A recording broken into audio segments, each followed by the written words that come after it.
Good evening. We're going to call the meeting for Akron City Council to order at this time. Our clerk will read the roll. Bolden. Aye. Boys. Aye. Connor. Davis. Aye. DeShazier. Present. Fusco. Garrett. Present. Hannah. Aye. Kamer. Aye. Lombardo. Aye. McKittrick. Amobian. Aye. Somerville. Aye. All members are present.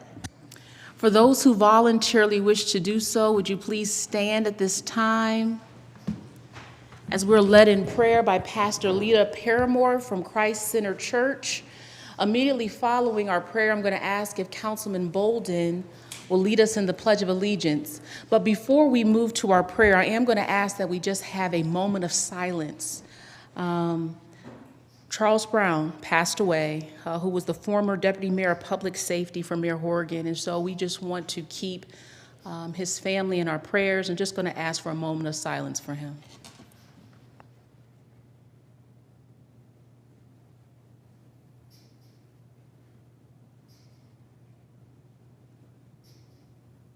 Thank you. Pastor Paramore?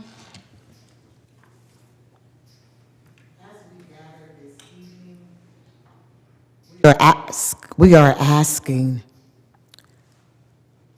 that our hearts and our minds will be open, that we will come with honesty, integrity, honesty, that we will come with an open heart and open mind to listen, to work together, to gather together so that we can do what is best for our community, that we will use words that will build up and not tear down, that we will be willing to listen, to do what is best,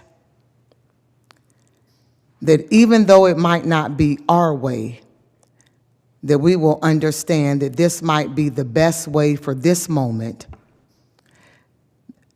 that we will understand that we are a community and we want to do things what is best for the whole, not just for the individual. We pray that we will join together and be unified, help our speech so that it will come out with clarity, not to offend, but to lift up. This is our heart's desire. In Jesus' name I pray, amen. Amen. Pledge allegiance to the flag of the United States of America and to the republic for which it stands, one nation, under God, indivisible, with liberty and justice for all.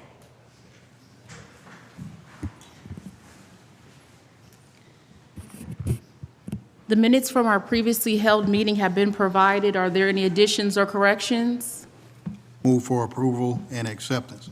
Is there a second? Second. All in favor signify by saying aye. Aye.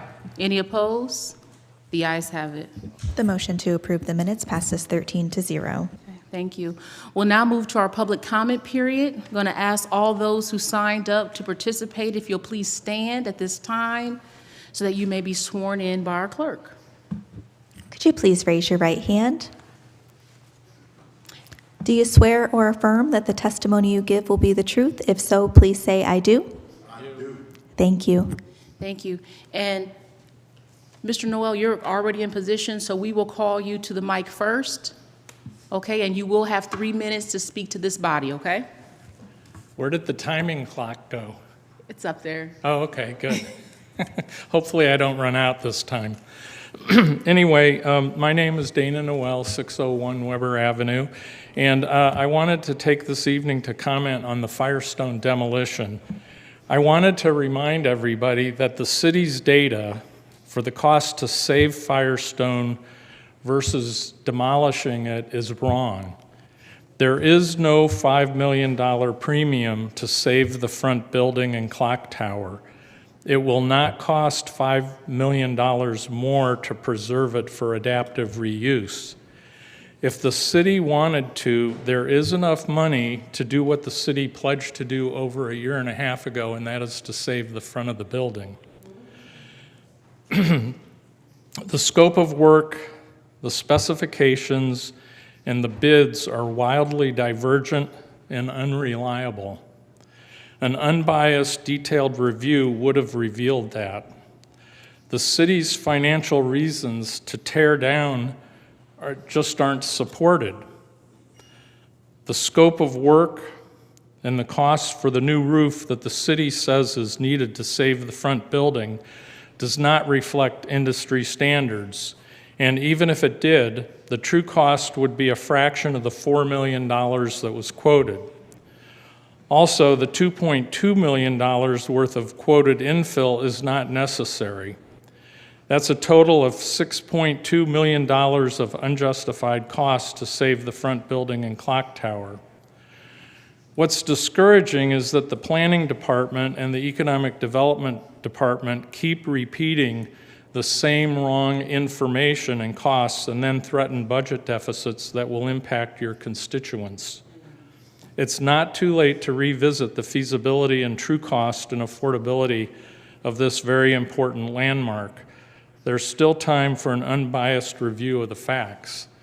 And I guess after I was thinking about this, it's apparent that there's a developer that's interested, and hopefully they'll be able to go forward with the city. But I still think that these things that I mentioned this evening are pertinent and can be documented. I just would hope that the city would pay closer attention and consider the true cost of what their scope of work to save the building. Thank you. Thank you, Mr. Noel. Jerome McClendon. Ma'am, can I ask you for another moment of silence for those 9 youths who Yes. were shot in Bath and their families, respectively? Yes. I know you say a lot about Yes. other moments of silence, but I feel we should take one Thank for them you. as well. Before Thank we you so start. much. Yes, ma'am.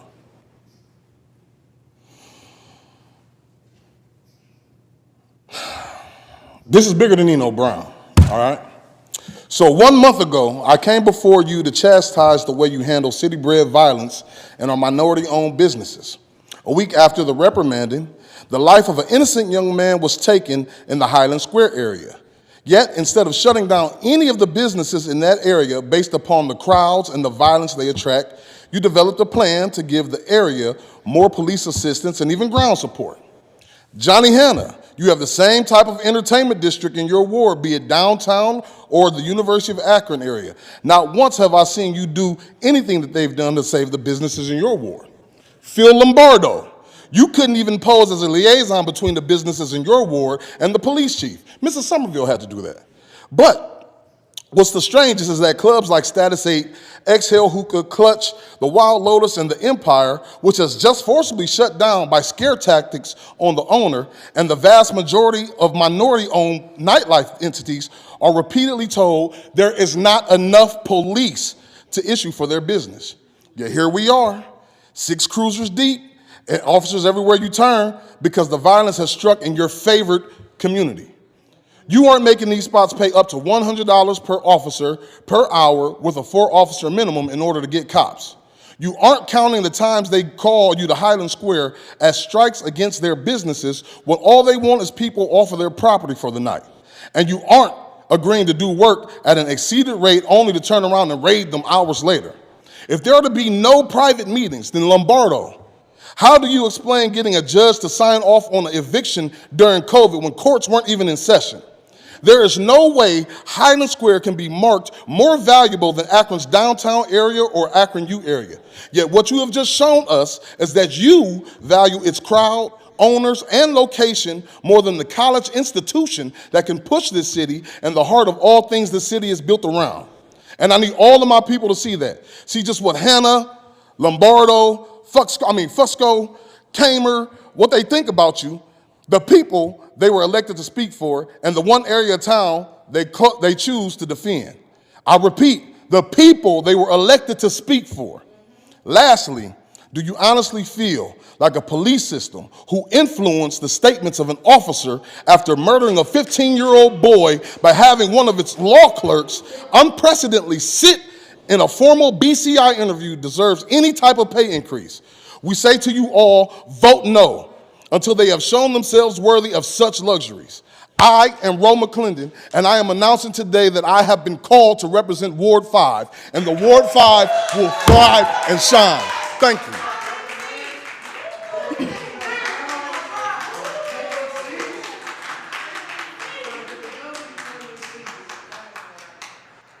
Thank you, Mr. McClendon. Janos, can you hear us?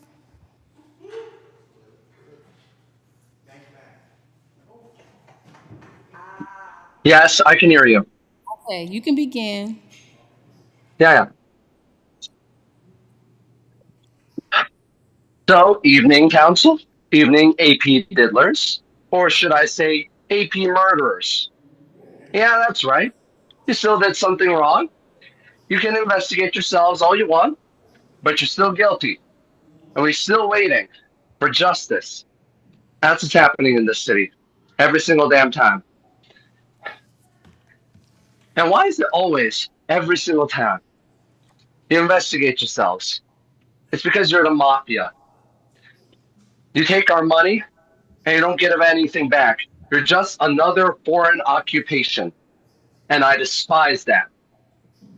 There is nothing good about that.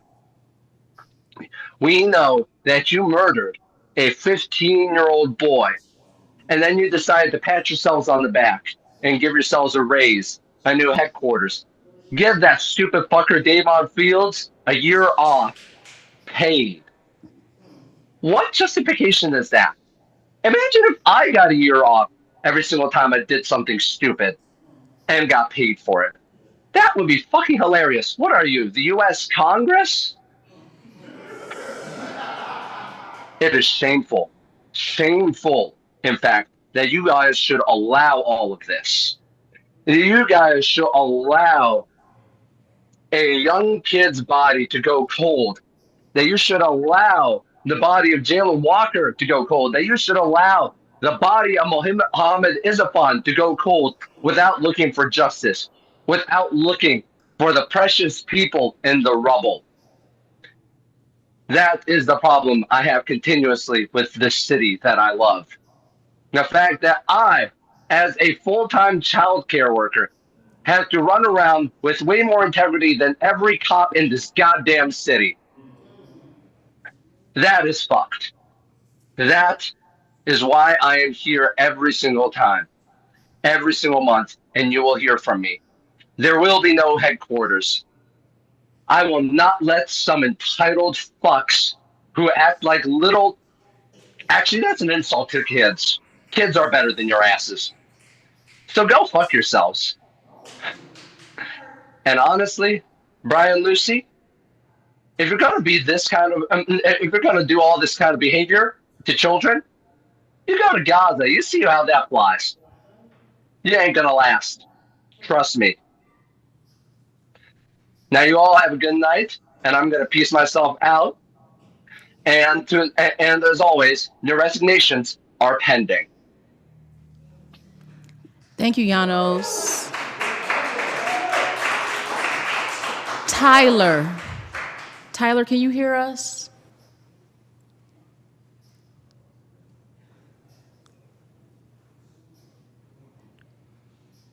You're currently on mute.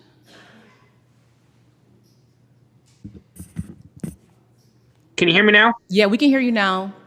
Okay. Good evening, City Council here. My name's Tyler Seeley. I live at 697 Longview Avenue, Akron, Ohio 44307 for Ward 3. I have been taking notes for my ward. A lot that I see that is not getting done. That I really want to have it getting taken care of. One of it is also the trees and stuff on my street and Manchester Road off of Longview Avenue have not been getting trimmed back. That definitely needs done. Also, these empty houses on my street, they're just empty. I'm looking out for my ward because here's my thing, okay? If homeless people go to live in there and they catch these houses on fire, what good does it do for the empty houses just to be standing and nobody living in them? I kind of hope those will get torn down or used for the firefighters for training. Also, so I don't know with Jasmine Tucker. I feel that he should have not been shot. This was not his fault. This was the officer's fault, and I think this officer needs fired. I mean, it seems like you guys are letting this cop get away with this, blue bloody murder, and it's the cop's fault. It's not Jasmine Tucker's fault, so he needs to be fired. Our streets need to be fixed. It's not looking all the greatest anymore. My city's not looking great anymore or amazing. I have been doing everything I can to keep my ward cleaned up, nice and neat. Also, why can't our Akron police use tasers instead of using guns all the time? Our Akron police are getting crazy out here and just being trigger happy and shooting, killing innocent lives, innocent children that are innocent. Come on. These Akron police need to use tasers, not guns. And we need justice for Jasmine Tucker and Jalen Walker. These are innocent lives. They were not in the wrong for this. But all this needs to get handled. Something needs to get done about this. Our police force is getting wrong, rude, disrespectful, and they need to use tasers instead of using guns. So, City Council, step up your game. Thank you so much, Tyler. And we'll be in touch to address those issues for you, okay? Yes, ma'am. Thank you. That concludes our public comment period for this evening. Council, before you is the consent agenda. Is there a motion to approve? Is there a second? All in favor signify by saying aye. Aye. Any opposed? The ayes have it. The consent agenda passes 13-0. We'll now move to old business, starting with budget and finance. This item has a substitute offered as an amendment. You'll find this as item number 0 under new legislation. It's a substitute offered as an amendment offered by Mayor Malik. Ordinance approving funding necessary to implement the agreement between the Fraternal Order of Police Akron Lodge No. 7 Bargaining Unit and the City of Akron in furtherance of Mayor Malik's commitment to prioritizing public safety within the City of Akron. Approving funding and collection necessary for adjustments in healthcare benefits for the Fraternal Order of Police Akron Lodge No. 7 Bargaining Unit, all while economically utilizing taxpayer dollars to provide quality services to Akron citizens and declaring an emergency. Councilman Lombardo, The committee's report is favorable, and we're asking for suspension of the rules. are there any objections to suspension of the rules? Seeing and hearing none, the rules have been suspended. Thank you, Madam President. After months of negotiations, City of Akron, FOP Lodge have come to an agreement on their contract for 2025, 26, and 27. The Budget Committee is, asking for passage tonight. Okay, thank you. We'll open up any comments. Councilman McKittrick? Thank you, Madam President. Like Councilman Lombardo said, this has been a long time coming. They've been negotiating since over a year now, I believe. The fire department soon, in the next few days, will also be voting on their contract. So we'll be looking at this again. I think these bargaining units have been quite patient over this period of time, why they've been trying to come to some type of terms. I am grateful on both sides. I know that the law department, I know that finance and the administration has worked hard on this as well to come to a conclusion for this.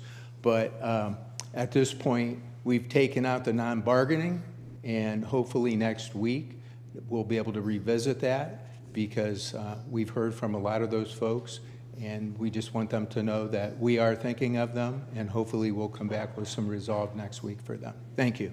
Thank you, Councilman. Councilman Garrett?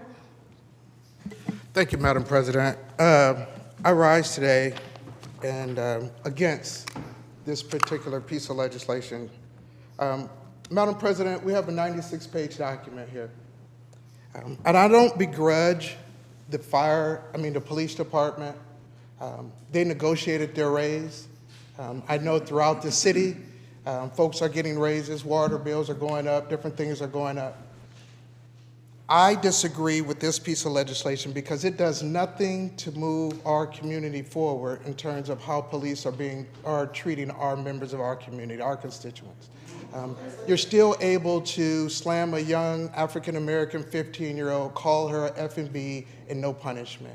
You're still able to slam a young lady on the ground, no punishment. You're still able to shoot a 15-year-old kid in the back, no punishment. The Oversight Board has no teeth. This document doesn't give them any teeth.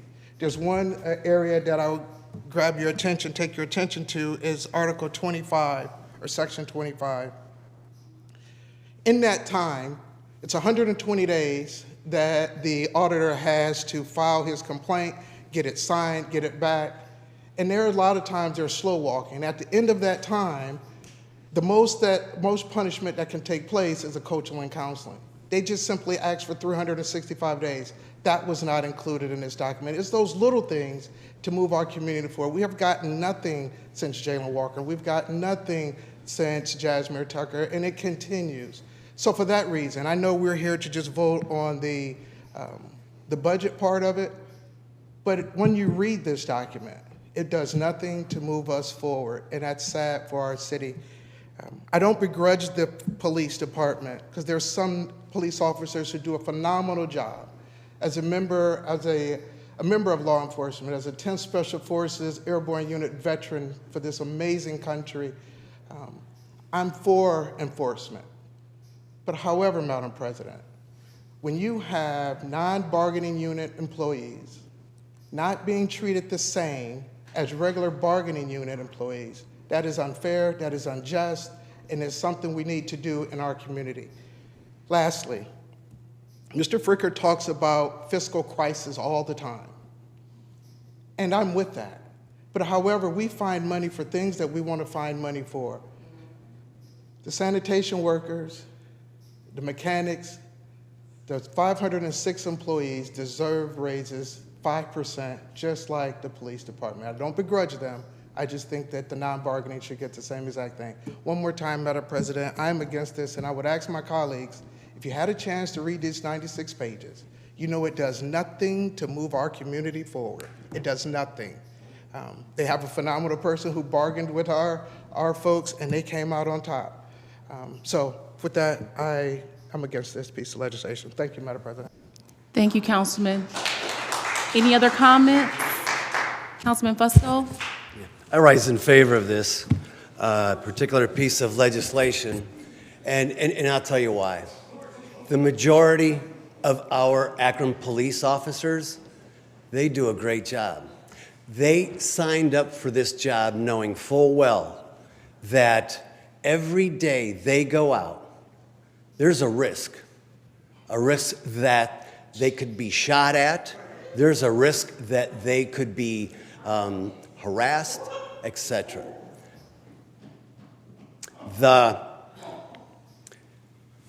In terms of the negotiation and where it landed, we're still working on the non-bargaining folks, and it doesn't equal 500. It's significantly less than that. It's 350, I believe. Because we read the previous piece of legislation, one would note that it's the what's the term? The folks that are not represented, the appointed folks, as well as us. We're out of the equation. What's that? Classified, thank you. Unclassified folks, we're out of the equation. So, and those details, they matter. And so right now, the leadership is working with the administration to come up with something. But I gotta tell you, this is the first step in many that we're gonna be taking, okay? In terms of our budget. If you look over the presentation that the Finance Committee gave us, we are going to be in a big spot, and it's not going to be good, and we're going to have to make a lot of tough decisions moving forward. with what's going on from the federal level and the cuts that they're talking about making, with the grants that we have enjoyed, ARPA, those funds are gone. Those funds are gone. And with what has gone on with the state, and they have a surplus. I believe it's $3 billion surplus is in their rainy day fund. Well, I got to tell you, in our cities, in our schools, we have a monsoon. And it's time for them to give back, because if we all recall, they had raided a lot of our funds over the years in terms of the government fund that we used to enjoy whenever we send tax dollars, income tax dollars down to the state. They took a considerable amount of those, which was dedicated toward public safety. Now they're talking about eliminating real estate tax. So with that, that inside millage, they talk about eliminating that inside millage, that we rely on that for public safety. So whenever it comes to our budgets, extremely tight, a lot of decisions, tough decisions are going to be needed. And so with that, I do rise in support of this. This puts our Akron police officers in competitive with peer organizations throughout the state of Ohio. And so therefore, we train folks. That costs a lot of money to train folks. And I believe we all agree that the majority of our folks is very good at what they do. And if we do, we've all said this, including the FOP, if there's a bad apple out there, we don't want them on our force. And so with that, I rise in favor of this. I'm going to ask that you please maintain order. Thank you. And I will continue to look at the chair, because that's the way Robert's Rules of Order tells us how to operate. With that, though, I urge my colleagues to please vote in favor of this. Thank you. And we will be revisiting, as Brad McKittrick had mentioned, the non-bargaining. Thank you. Thank you, Councilman. Any other comments at this time? Councilwoman Amobian? I just want to state that I will be voting for this, only because I agree that we have over 90, 95, 90, probably 99% of our police force are doing the right thing every day. My real concern are all the issues that Councilman Garrett mentioned. We have to do something, and I have talked with our mayor, and he is going to work with his team, because they have gotten things done that's non-financial in between contracts. So the contract doesn't have to expire before they can change some of the language. Because I really don't want us to continue to say we can't do certain things when someone has clearly violated protocol in how they do their job, and say that it's not in the contract.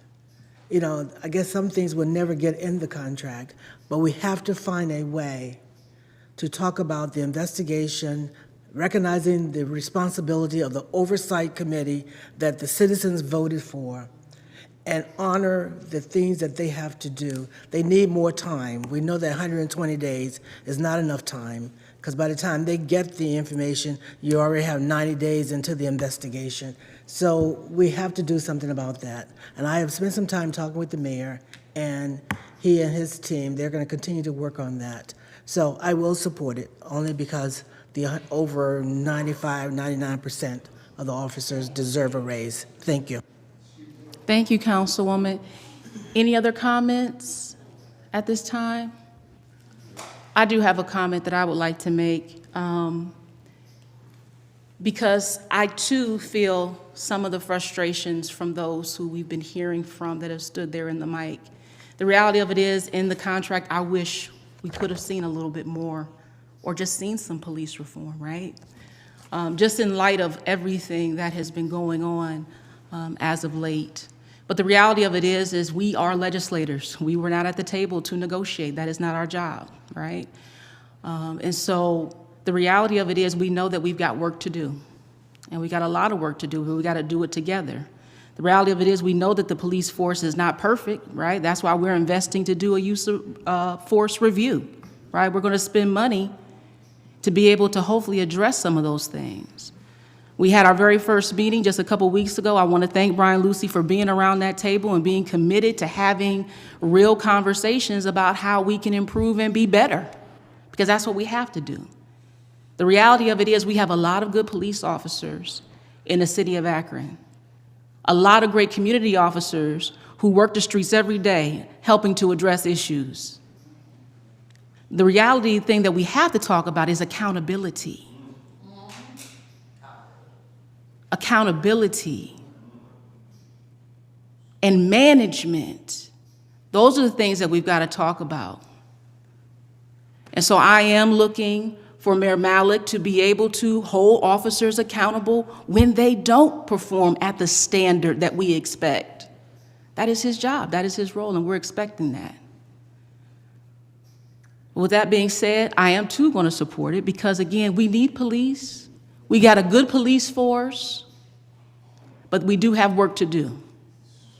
And I think we're moving in the right direction as we move forward to even having conversations about looking at our current use of force review. Is there any other comments at this time? I hear you. I hear you. At this time, the committee's report is favorable. All in favor signify by saying aye. Aye. Aye. Those who oppose? No. Roll call. Bolden? Aye. Boys? Aye. Connor? Davis? DeShazier? Aye. Fusco? Garrett? Nay. Hannah? Aye. Kamer? Aye. Lombardo? Aye. McKittrick? Aye. Amobian? Aye. And Somerville. Aye. This ordinance passes 12 to 1. Okay. We'll now move to Planning and Economic Development. Councilman Fusco. Time will be granted. Public Safety, Councilman McKittrick. Time, please. Time will be granted. That concludes our old business. Now move into new legislation, Budget and Finance. Item 0A, offered by Mayor Malik and President Somerville.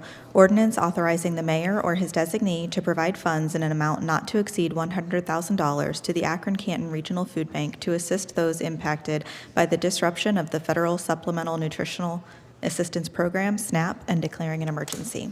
Councilman Lombardo, Committee's report is favorable, and we're asking for suspension of the rules. are there any objections to suspension of the rules? Seeing and hearing none, the rules have been suspended.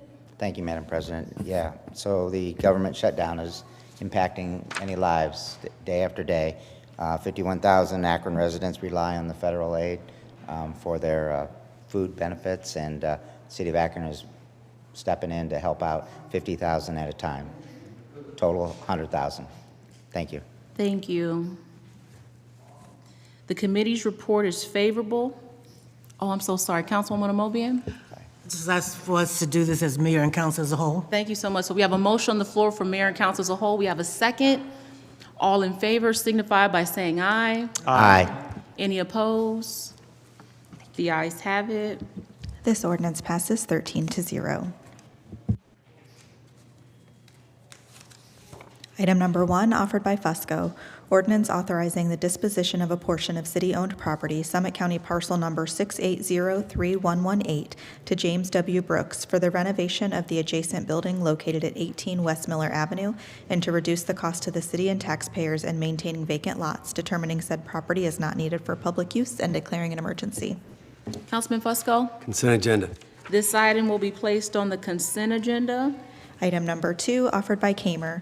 Ordinance authorizing the mayor or his designee to file applications and enter into an agreement or agreements with the Water Supply Revolving Loan Account with the Ohio Environmental Protection Agency and with the Ohio Water Development Authority for planning, design, and/or construction of the Britton Road Reservoir Replacement Project and declaring an emergency. Councilman Kamer? Consent agenda. This item will be placed on the consent agenda. Item number 3, offered by Amobian. Resolution approving and confirming the appointments of Dr. Teresa Albanese, Clarissa Holly Calhoun, and Gaynell Stiff to the City of Akron Commission on Aging and declaring an emergency. Councilwoman Amobian? Committee's report is favorable, and we ask for suspension of the rules. Are there any objections to suspension of the rules? Seeing and hearing none, the rules have been suspended. This afternoon, we had the pleasure of meeting 3 individuals that are being recommended for the City of Akron Commission on Aging. And they were here this afternoon. We got a chance to meet them. We have their resumes. I was looking to see, because one thought she would be able to make it. However, we have the pleasure of having these individuals. Dr. Terry Albanese, we all know her. She used to work for the city. She's been a councilwoman. She's volunteered before on several committees, and she's coming back again to offer her services. We have a young lady by the name of Clarissa Holly Calhoun, who apparently attends most of the meetings, but no one knew she was not on the committee, but she is now making herself available to serve. She works for EANDAC, and she was here this afternoon as well. And again, she is making herself available to serve. And then we have Mrs. Gaynell Stiff, who apparently was a part of the delegation that went to Denver. That was part of the All-America City delegation that brought back the award for us. And she too is an older lady, and she wants to help us do things that we need to do to improve the services for senior citizens in our city. And she's making herself available. So these 3 individuals will then complete the number of members of the commission, bringing it to 13. And again, please make yourself available. Sometimes I attend the meeting virtually all the time. Dr. Harvey Stearns is going to turn our city upside down until we get everything right for our seniors. So he is very helpful, and as long as he's alive, I know that we will continue to do the good work for our citizens of Akron who are seniors. And with that, Madam President, I ask us to approve. Thank you so much. The rules have been suspended and the committee's report is favorable. All in favor signify by saying aye. Aye. Any opposed? The ayes have it. This resolution passes 13-0. Thank you. That concludes our new legislation for this evening. We'll now move into committee assignments, rules. Councilman McKittrick. 2 p.m., Public Safety, Councilman McKittrick. 2:15. Budget and Finance, Councilman Lombardo. 3 p.m. Parks and Recreation, Councilwoman Connor. Planning and Economic Development, Councilman Fusco. Housing and Neighborhood Assistance, Councilman Fusco. Public Service, Councilman Kamer. 2 p.m. Health and Social Services, Councilwoman Amobian. Is there anything else coming before council at this time? Councilman McKittrick? Thank you, Madam President. Back in the early 1980s, in the state of Ohio, collective bargaining became an item in the state. The state legislature brought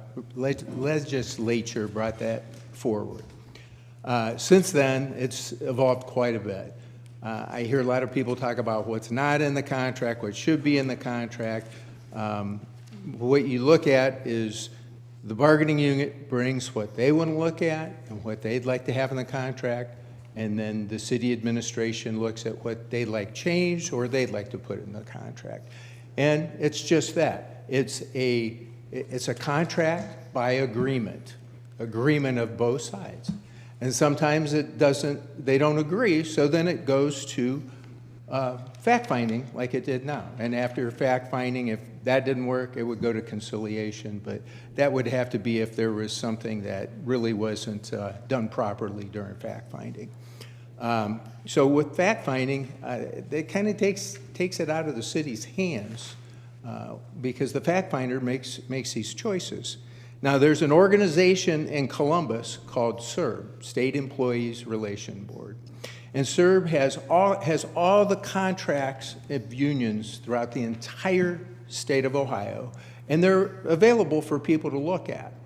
I would highly suggest that folks that think these things should be in contract and so on, read the state law regarding collective bargaining, and also go on the website of SERB, because you can look at all these other departments and see if these type of things are in those contracts for other departments that are similar to ours, because that's part of what a fact finder uses for their research to see, oh, is this reasonable? Is it unreasonable? Is it common in other departments? So it's a very in-depth process, but I think it would do people a lot of good to actually look at the wording of collective bargaining in the state of Ohio and also look at CERB, because it would give all the information for all those other departments to see what's actually there. Thank you.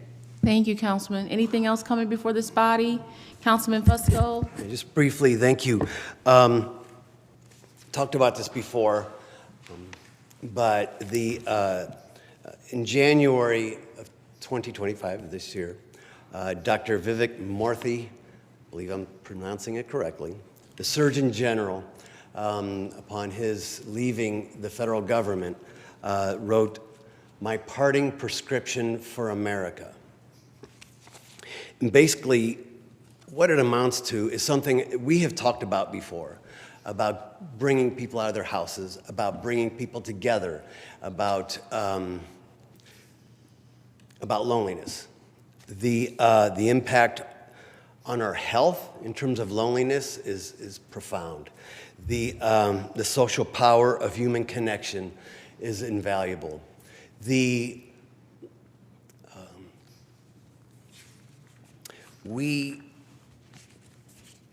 If I could, excuse me. There's one last thing I wanted to mention here around this whole thing. As I mentioned, we've talked about having, getting people out of their houses, meeting one another, educating them from the city side about what we do, perhaps even better. But I'd like to quote from My Final Prescription for America by Dr. Murthy. Today we are faced with a profound choice. Do we continue with the status quo marked by pain, disconnection, and division? Or do we choose a different path, one of joy, health, and fulfillment, where we turn toward each other instead of away from each other? Where we choose love over fear? Where we recognize community as the irreplaceable foundation for our well-being? I think we've gotten here, and the disconnection piece is a result of COVID. I think we're still reeling from that piece of it. I think also these things right here, the disconnection is part of this as well, and I think we can all kind of agree to that. I want to take the time to thank Mayor Malik, Esther Thomas, and Kyle Kudichief. The good news is they've brought Dr. Murthy here. Next Wednesday at 12 o'clock, he's going to be at the Akron Roundtable. All of you have been invited. I'm hoping we have a big representation from City Council. It's going to be up to us, the locals, to move this forward. I don't believe for one second that the federal and that the state is going to do this. We're the ones who are closest to the communities out of all of the electeds. And that's why I believe this is, and we can help with regards to the final prescription for America. Let's take the first step, go Wednesday, and hear from the fella that wrote this and begin our work. Thank you. Thank you, Councilman. Anything else coming before council? Just a reminder, tomorrow is Election Day. Just want to encourage everyone to get out and vote.